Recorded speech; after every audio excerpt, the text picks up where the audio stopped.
Eh, para terminar la mañana, que ha sido bien larga en realidad, vamos a terminar con hemoptisis.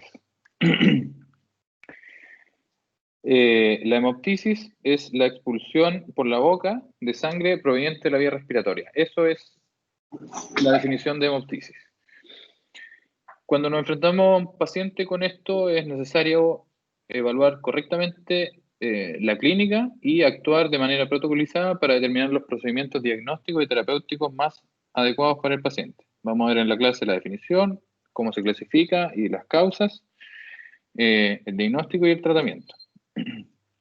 Cuando uno busca en el perfil de una COM, ¿qué es lo que tiene que saber de hemoptisis? Leve, moderada, severa, la sospecha, del nivel de diagnóstico de sospecha, el nivel de tratamiento es inicial y tenemos que saber derivar. Lo mismo con la masiva, en las situaciones clínicas de urgencia, sospecharla, manejo inicial y derivar. Ahora, ya dijimos que la expectoración de sangre proveniente del árbol traqueobronquial.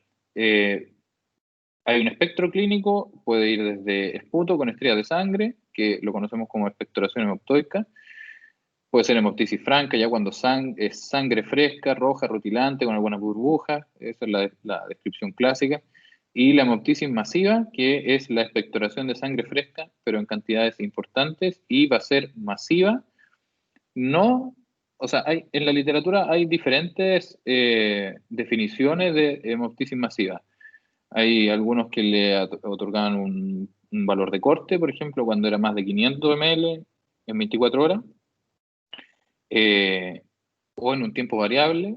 Entonces, hay muchas definiciones, pero con lo que nosotros nos vamos a quedar, y para que conversemos en idioma común, es la hemoptisis masiva, es la que supone un riesgo para la vida del paciente, ¿ya? Puede ser porque es un volumen muy alto, porque sangra muy rápido, o porque el paciente con poco volumen de sangrado pero que tiene una reserva cardiopulmonar baja, se ve amenazada su vida. Habitualmente la amenaza de la vida no se produce por el volumen de sangrado, ¿ya? Es muy raro que la hemoptisis sea tan masiva como para producir un shock o un compromiso hemodinámico, pero sí respiratorio, ¿ya? El paciente habitualmente que tiene una hemoptisis masiva se puede morir ahogado, ¿ya? Para entender por qué pasa esto y cómo pasa, tenemos que entender la anatomía vascular del pulmón. El pulmón tiene dos sistemas de entrada de sangre, básicamente. Uno son las arterias pulmonares y las arterias bronquiales. Las arterias pulmonares son un sistema de baja presión porque sale todo el gasto cardíaco, ¿no es cierto? Son las que son responsables del intercambio gaseoso. Eh, del punto de vista anatómico, estas arterias pulmonares tienen una capa muscular menor y por lo tanto, cuando queramos usar, por ejemplo, vasoconstrictores para disminuir el sangrado que sea proveniente de una arteria pulmonar, eh, una hemoptisis procedente de una arteria pulmonar, los vasoconstrictores tienen un menor efecto. Y el otro sistema de entrada son las arterias bronquiales, que vienen de la circulación sistémica. Ustedes ven en la fotito del néter que son ramas directas de la aorta, tienen mayor presión, pero mucho menor flujo, ¿ya? Como son ramas directas de la aorta, habitualmente tienen una mayor capa muscular. De ellas depende la irrigación de los bronquios y de la pleura visceral y son el origen de la mayoría de las hemoptisis, ¿ya? Eh, Como tienen una mayor capa muscular, habitualmente tienen una mejor respuesta a a los vasoconstrictores, perdón. ¿Qué puede sangrar en el tórax? Puede sangrar el parénquima pulmonar, puede sangrar la vía aérea porque hay un tumor o porque hay una metástasis endoluminal y puede sangrar la vasculatura pulmonar, ¿ya? Hay infinidad de causas, pero las más frecuentes son las enfermedades inflamatorias como las bronquiectasias y la bronquitis crónica, las neoplasias, el cáncer pulmonar o neoplasias endobronquiales de origen secundario, los tumores carcinoides, o procesos infecciosos como las neumonías, sin mucho ojo con eso, los abscesos pulmonares o infecciones fúngicas como el aspergiloma, ¿ya? Lo que habitualmente se describe en la literatura es que la causa más frecuente de la hemoptisis son las neoplasias. La evaluación inicial, primero, confirmar el diagnóstico, es decir, efectivamente está sangrando el árbol bronquial. Eso es lo primero que tenemos que tratar de definir. Y eso lo vamos a hacer con observación directa del sangrado, ya sea por broncoscopía, eh, o hay que hacer también, examinar bien la cavidad oral del paciente, no vaya a ser que es sangre deglutida o que está sangrando la nariz o la vía respiratoria alta. Y fundamental, diferenciar de la hemorragia digestiva. Posteriormente tenemos que definir la gravedad. ¿Cuánto sangra el paciente? ¿Y qué compromiso le produce este sangrado? Y finalmente, localizar el origen y la etiología del sangrado. Eso es el tercer paso. ¿Por qué? Porque va a determinar el tratamiento definitivo el que sepamos qué es lo que está sangrando. Ahora, ¿cómo hacemos el diagnóstico diferencial de la hemoptisis con el sangrado digestivo? Primero, los antecedentes. Los pacientes con hemoptisis habitualmente tienen enfermedades cardiorrespiratorias versus los que tienen sangrado digestivo que tienen enfermedad gastrointestinal, enfermedad ulcerosa. Los síntomas respiratorios, en el caso de la hemoptisis, puede tener tos, disnea, dolor torácico. El aspecto de la sangre, como ya decíamos, pues la hemoptisis habitualmente es roja, brillante, espumosa. Si uno pudiera medir el pH en la hemoptisis es alcalino versus ácido en la sangre que proviene del tubo digestivo. Puede haber secreciones respiratorias en la hemoptisis. Como ya decíamos, no es lo principal, porque el sangrado, para que produzca compromiso ventilatorio, no necesariamente tiene que ser tan importante. A diferencia de la hematemesis, donde está traduciendo un sangrado, la causa más frecuente de hemorragia digestiva alta exsanguinante son el sangrado de varices esofágica, entonces esos pacientes sí se presentan anémicos. Se confirma con una broncoscopía la hemoptisis y la hematemesis con una endoscopía digestiva alta. ¿Cómo determinamos la gravedad? Básicamente con la clínica. Vamos a ver lo que ya dijimos, la historia de disnea, tabaquismo, es importante cuando uno piensa en el antecedente de un cáncer de pulmón, por ejemplo. Distinto también va a ser el caso en que el paciente diga, no, mire doctor, esto me pasa siempre, me viene pasando desde que, no sé, era joven, tuve una infección pulmonar. Tenemos que tratar con la historia clínica también de cuantificar el sangrado. Para el paciente muchas veces es difícil expresar cuánto sangra, uno lo puede tratar de cuantificar, decir, mire, sangró cuántas tazas, sangró una taza más o menos, 2 tazas, y así. En el examen físico tenemos que buscar los signos de shock, que habíamos dicho. Si el paciente tiene signos de shock, probablemente la causa no es respiratoria. Si el paciente está pálido, taquicárdico o taquipneico, distinto es si el paciente está desaturando, tiene mala mecánica ventilatoria, tiene signos de enfermedades pulmonares previas. En ese paciente sí nos vamos a inclinar más al origen en la vía aérea. ¿Qué exámenes le damos dentro de la anamnesis y los exámenes que podemos pedir? Primero, los antecedentes traumáticos, si es que hay manipulación diagnóstica de la vía aérea, la presencia de tabaco, el uso de fármacos como los antiinflamatorios o anticoagulantes, por ejemplo, el antecedente epidemiológico de algún viaje o contacto con tuberculosis, antecedentes familiares de otros pacientes que hayan tenido lo mismo, si hay comorbilidades, por ejemplo, enfermedades respiratorias, la expectoración crónica, broncorrea, EPOC, la presencia de bronquiectasias que también pueden sangrar mucho, otras patologías, por ejemplo, cardiopatía, insuficiencia cardíaca, porque a veces la hemoptisis verdadera se puede confundir, por ejemplo, con un edema pulmonar agudo. ¿Y qué exámenes tenemos que hacer? Un hemograma para determinar la presencia de anemia o leucocitosis en caso de que estemos sospechando de etiología infecciosa, perfil de coagulación para ver que no haya una coagulopatía o esté sangrando porque usa anticoagulante y está descontrolado, y un examen de esputo para buscar citología, vaciloscopía, tinción de Gram, etc. Como lo estudiamos, siempre con radiografía. Ya hemos dicho hasta el cansancio que la radiografía es ampliamente disponible y es mejor que el examen físico al compararlos para identificar por lo menos el lado del sangrado. O sea, aquí si uno tuviera que decir en esta imagen probablemente de dónde está sangrando este paciente, es del lado derecho probablemente. El problema que tiene la radiografía es que en un 20 o un 30% de los casos puede ser normal. Por ejemplo, acá es más difícil identificarlo, pero ya sabemos que tiene una patología pulmonar, puede ser infecciosa, puede ser crónica, directamente neumocistiquirosis esta radiografía, y eso también puede sangrar, o nos va a dar el inmunodeprimido, y por ahí viene la hemoptisis. Importante, la radiografía lateral, siempre pidan radiografías AP y lateral. Acá, por ejemplo, esta lesión cavitada que se ve como en el tercio medio del pulmón, probablemente en una proyección anteroposterior no se va a identificar. Entonces, sí nos aporta datos la radiografía lateral. El examen de elección es el escáner con contraste, idealmente AngioTAC. ¿Ya? ¿Por qué? Porque primero identifica todos los vasos sistémicos y pulmonares. Cuando decimos vasos sistémicos son de la circulación sistémica, ramas procedentes de la aorta, por ejemplo, como las bronquiales y las arterias pulmonares. Tiene una sensibilidad del 70 al 88% para identificar efectivamente el sitio de sangrado y permite además identificar la causa, por ejemplo, foto. Y permite evaluar además el resto del parénquima pulmonar. Las limitaciones que tiene está contraindicado en pacientes inestables, pacientes que tienen sangrado activo, que requieren manejo inmediato, probablemente no van a tolerar el ir al escáner, y cuando hay alteraciones radiológicas bilaterales, también ahí nos va a dificultar un poquito para saber de dónde sangra, de qué lado.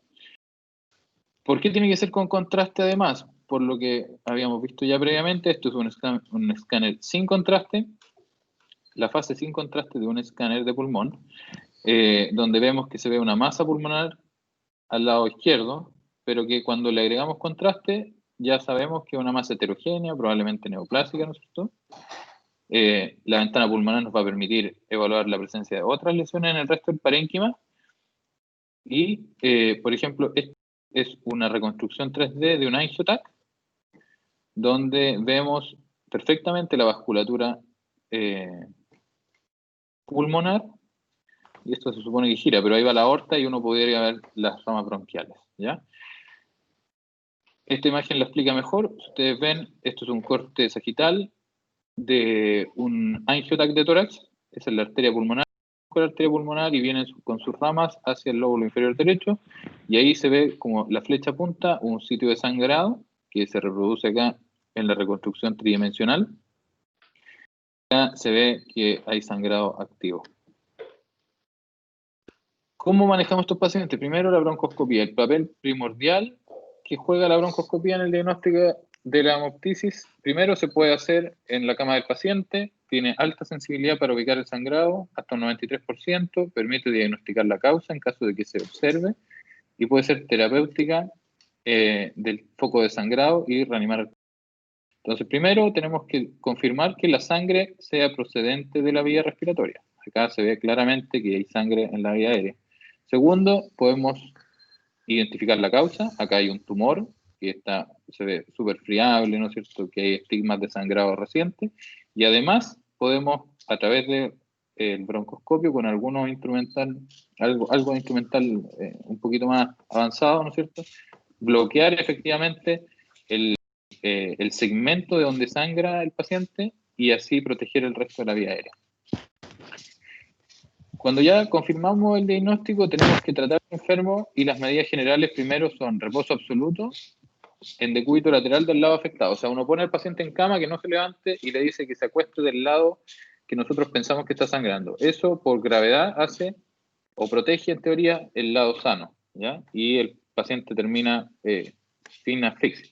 Siempre en régimen cero porque estos pacientes pueden requerir algún procedimiento. No sé si hay alguien que tiene los micrófonos prendidos. Yo creo que el resto a lo mejor no escucha bien. Hay que controlar los signos vitales por horario, la presión arterial, frecuencia cardíaca, respiratoria, la saturación de oxígeno y, idealmente, cuantificar la hemoptisis por personal sanitario. Aportarle oxígeno en caso de que sea necesario, controlar la tos, para eso usamos antitusígeno, habitualmente nosotros dejamos codeína en gotas para el control de la tos. Si es que sospechamos una causa infecciosa del sangrado, podemos dejar tratamiento antibiótico empírico. Tenemos que tener al paciente en un lugar donde haya banco de sangre y se pueden usar también agentes antifibrinolíticos, como el ácido tranexámico con el que contamos nosotros en el hospital, es Persil, que se puede indicar con nebulizaciones y en teoría eso podría disminuir y controlar un sangrado. Esto es fundamental en el manejo del paciente con hemoptisis, la protección de la vía aérea, ¿ya? Esto es uno de los pilares más importantes de la hemoptisis. Si existe insuficiencia respiratoria, hay que intubar al paciente, ¿ya? Idealmente con un tubo endotraqueal grueso, mayor a 7,5, que facilite la realización posterior de una broncoscopia. Cuando los tubos endotraqueales son de menor calibre, de 7,5 para abajo, habitualmente el fibrobroncoscopio no es capaz de pasar por ese lumen. Por lo tanto, tiene que ser un tubo grueso. Para el control de la hemorragia, para proteger el lado sano, puede ser preciso, necesario, el bloqueo bronquial del pulmón de donde está sangrando. Y para eso contamos con algunos dispositivos, por ejemplo, se puede hacer con el mismo tubo endotraqueal. Hay que acordarse de la anatomía de la vía aérea que vimos en la clase anterior, donde el bronquio derecho es un bronquio que es más grueso, más corto, y el bronquio izquierdo es un bronquio más fino, más horizontal, y un poquito más largo. Entonces, primero, el mismo tubo endotraqueal lo podemos avanzar por la vía aérea y bloquear uno de los dos lados cuando lo hacemos con broncoscopia. Y con eso dejamos el otro lado, en teoría, libre. O avanzar el CAF hasta el lado sano, bien inflado, ¿no es cierto? Y permitirle al paciente ventilar directamente en el pulmón no que está sano en teoría. Hay sistemas más avanzados de bloqueo bronquial, ¿no es cierto? Que, como el que se muestra en la foto, donde a través del tubo endotraqueal y el broncoscopio yo avanzo un balón sin tener que, sin que sea necesario avanzar el tubo completo hacia uno de los bronquios y con eso lo bloqueamos. Y lo ideal es el bloqueo pulmonar con un tubo de doble lumen. Esto es como tener dos tubos endotraqueales en el fondo. El tubo de doble lumen es con lo que se opera en tórax. Para los que alguna vez pasen van a ver ahí que para poder desinflar un pulmón usamos estos tubos de doble lumen, donde hay un tubo izquierdo y un tubo derecho. La realidad es que el tubo izquierdo es un poquito más largo y el CAF es completo. Ustedes se fijan acá y ocluye completamente el bronquio izquierdo antes de la salida de la emergencia del lóbulo superior, del bronquio del lóbulo superior. En el tubo derecho, como el bronquio es más corto y el lóbulo superior emerge más precozmente, más cerca de la carina, se usa un tubo que tiene hecho el hoyito para el bronquio del lóbulo superior derecho. Por lo tanto, esto permite intubar y hacer cualquier cosa, cualquier procedimiento. Uno puede meter un broncoscopio por el lumen del tubo sin ningún problema, ¿ya? Y es lo mejor que hay para excluir un pulmón. La broncoscopía también puede ser terapéutica. Está indicada en situaciones de riesgo, generalmente en contexto de hemoptisis masivas, como decíamos. Acá no es el broncoscopio que habitualmente conocemos, que es el broncoscopio flexible, que es el que hacemos diagnóstico, ¿ya? Se puede usar también un broncoscopio rígido. El problema que tiene el broncoscopio rígido, primero, es de un lumen mayor. Eso no es tanto un problema porque permite trabajar y permite realizar maniobras a través del lumen del broncoscopio. Sin embargo, requiere el paciente con anestesia, requiere que esté bien posicionado y tiene que hacerse en el pabellón. Es como meter una manguera por la tráquea, entonces tiene riesgos, tiene que ser con el paciente anestesiado, pero asegurar la permeabilidad de la vía aérea mediante la aspiración de los restos hemáticos con sondas gruesas por el lumen del broncoscopio. Permite realizar hemostasia directa sobre las áreas que estén sangrando y también permite trabajar de manera mixta con el broncoscopio flexible, ¿ya? El tratamiento, ya vimos cuáles eran los principios básicos en el fondo de hospitalizar al enfermo, tratar de identificar la etiología, el uso de la broncoscopía, pero lo que se considera el gold estándar hoy en día para el tratamiento de la hemoptisis masiva es la embolización. Esto es un procedimiento que es efectivo, seguro, lo hacen los radiólogos intervencionales, nosotros contamos con radiología intervencional en el hospital, se puede hacer en Talca, se accede por vía femoral al sistema vascular en el fondo y se llega a la circulación pulmonar. Acá se ve el catéter, aquí se ve una rama bronquial. Ya dijimos que las bronquiales son las que más frecuentemente son causa de hemoptisis. Se accede con un catéter hasta esta bronquial, que si ustedes la siguen, acá se ve que sangra y sangra, sangra, aquí. Esto sangra. No sigue el trayecto normal de los vasos. Por lo tanto, ahí está el punto de sangrado. Entonces se accede con el catéter hasta la bronquial y se emboliza. y esto es el resultado. O sea, donde había contraste antes, que no debía haber, ya no hay. Y la bronquial ya no tiene flujo hasta abajo. Entonces, es un procedimiento seguro y efectivo y es menos invasivo que la cirugía. Sin embargo, no está exento de complicaciones. La complicación más grave es la embolización de las arterias en la embolización de las arterias bronquiales es que puede haber isquemia medular cuando uno tapa de manera inadvertida una arteria espinal que irriga en la médula, sobre todo la arteria de Adams-Crick's. Y esa es la complicación más grave. ¿Puede recurrir? Sí, entre un 10 y un 50%. Ahora, lo que nos compete a nosotros es la cirugía. Y antes de tener la opción de radiología intervencional, la cirugía era la única opción disponible para la hemoptisis masiva que no respondía al tratamiento médico. Sin embargo, la cirugía de urgencia de esta patología tiene una mortalidad de un 25 o 50%. O sea, en términos de hoy es inaceptable la morbilidad, pero si uno lo ve mirando el vaso medio lleno, un paciente que se va a morir 100%, con la cirugía algunos se salvaban.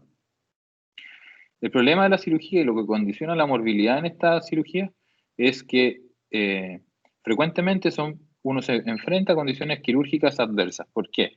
Porque ya dijimos, la primera causa de hemoptisis es un tumor sangrante, o sea, ya no es anatomía normal. Segunda causa, las enfermedades inflamatorias, como la bronquiectasia. Cuando uno opera bronquiectasia, el pulmón está adherido completamente a todo y la anatomía es muy difícil de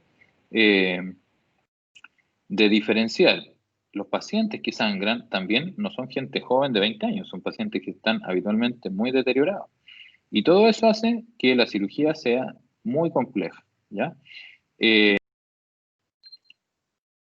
Hay que pensar que incluso uno puede llegar a tener que hacer una neumonectomía, es decir, sacar un pulmón por un sangrado importante, porque a veces cuando no es posible determinar de dónde es el sangrado, ¿cómo sé qué voy a sacar? Y el paciente se está muriendo. Entonces, puede ser necesario incluso hacer una neumonectomía. Y antes así. La indicación actual de cirugía de urgencia es hemoptisis masiva en sangrado incontrolable por otros medios en pacientes susceptibles de recibir tratamiento quirúrgico. Y ese último acápite es importante entenderlo porque ya sabemos que la primera causa de hemoptisis es las neoplasias. Pero ¿qué pasa si ese paciente está con una neoplasia metastásica a todos lados? Y es un paciente que tiene mal pronóstico a corto plazo. Probablemente yo me inclinaría en ese caso por optar por un manejo más bien compasivo, tratar de disminuir los síntomas, pero meterlo a pabellón con una mortalidad de un 50% en una cirugía de urgencia, creo que es desproporcionado, ¿ya? Respecto a los resultados, solo hay un estudio multicéntrico de resecciones pulmonares urgentes en hemoptisis masiva publicado, que tiene aproximadamente 500.000 pacientes, o sea, el N es bastante adecuado. En esta serie, menos del 1% tuvieron la necesidad de ser operados y la mortalidad global fue de un 8,1%. Entonces, es probable que esta serie de casos de 500.000 pacientes, que es más actual que los datos que se presentan un poco más arriba, tenga que ver con mejor diagnóstico, resecciones pulmonares menores, mejores terapias perioperatorias, es decir, mejor manejo, mejor reanimación antes del pabellón, mejor anestesia, mejor cuidado en la UCI, en el postoperatorio, etcétera, etcétera. Y a modo de resumen, primero, lo que hay que definir es el tipo de sangrado. ¿Es un sangrado masivo, amenazante a la vida del paciente o no? Si no, y tiene una causa conocida, ya sea por los antecedentes, porque estaban controles por bronquiectasis, qué sé yo, medida general. Se hospitaliza, se maneja con lo que ya dijimos y se realiza la broncoscopia. Si el paciente no tiene causa conocida, se tiene que hacer un escáner. Si resulta diagnóstico, se dará tratamiento específico en los pacientes que aguanten el tratamiento específico. O sea, un paciente que está sangrando por una neoplasia y ya no es tan urgente, seguirá el conducto regular de su etapificación y todo. Pero si el escáner no es diagnóstico, vamos a ir a la broncoscopia. Ahora, si el sangrado es masivo, amenazante, y el paciente está inestable, hay que intentar hacer una broncoscopia. Si no se puede, angiotac o arteriografía. ¿Ya? Si encontramos esto, se puede embolizar. Si se controla, perfecto. Si no se controla o hay recurrencia, se puede reembolizar, pero lo más probable es que ese paciente termine siendo operado. Ahora, vuelvo atrás. Vamos a llegar a pabellón con un paciente que ya tiene una broncoscopía, que ya tiene un angiotac, que tiene un intento de embolización, por lo tanto sabemos dónde sangra, y la cirugía va a ir a ser una cirugía mucho más dirigida, que no deja de ser menor, pero es una cirugía más dirigida. Y si el paciente está estable, en vez de la broncoscopía antes, vamos directo al angiotac y eventualmente embolización. Ahora, si un paciente está estable y con la embolización no se logra el control o hay recurrencia del sangrado, también podemos terminar en cirugía, ¿ya? Pero no es lo ideal. Hoy en día, en el mundo en que vivimos, el gold estándar del tratamiento de la hemoptisis es más bien médico y la cirugía se reserva para los casos en que no logramos controlar el sangrado o que estén demasiado inestables o que lamentablemente estén en un hospital donde no se cuente con el gold estándar que es la embolización y tengamos que operar. ¿Ya? Eso es. Preguntas. Doctor, en la broncoscopía, ¿Mm? cuando se separa como el de la derecha que tiene una forma distinta, ¿también es un balón que se infla o es como Y un CAF. el,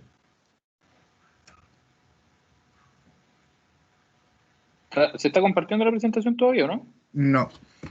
¿No? Mm,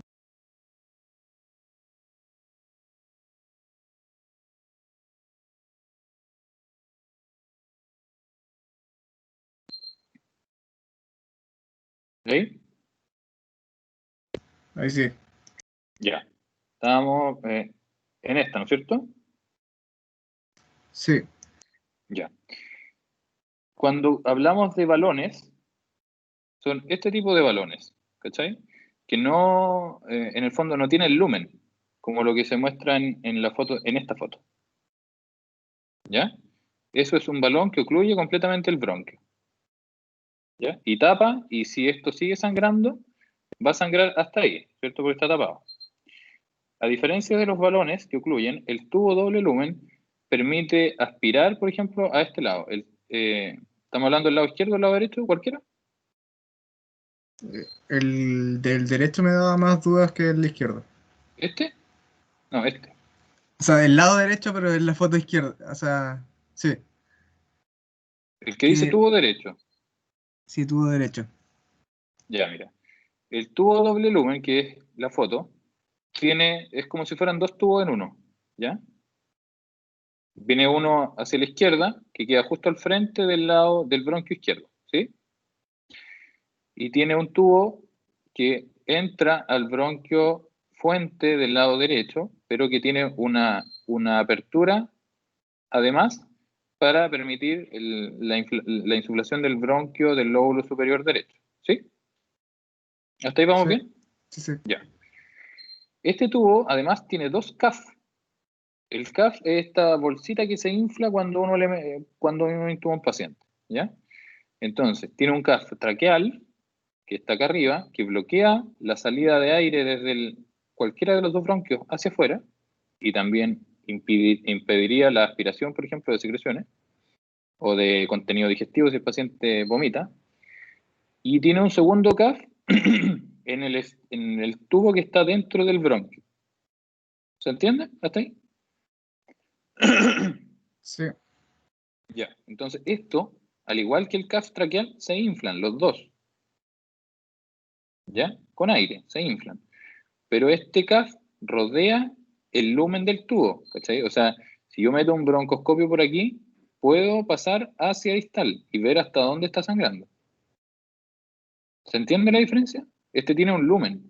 El pulmón no queda, eh, puede entrar aire del pulmón, ¿ya? Pero no va a salir sangre del pulmón porque está bloqueado el bronquio con este CAF. A diferencia de del balón, que no permite que entre ni salga nada. vale, muchas No sé gracias. si, Sí, ¿Sí lo entendiste? se entendió, sí. Ya. O sea, entendí.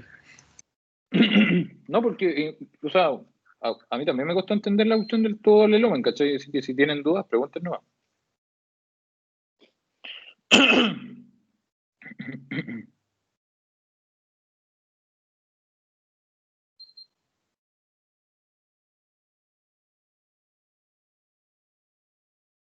¿No hay más dudas entonces?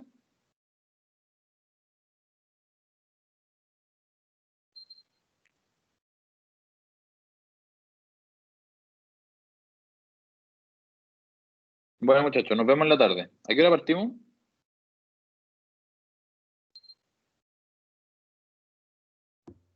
A las 2. Sí, la idea es terminar temprano, por lo que entiendo.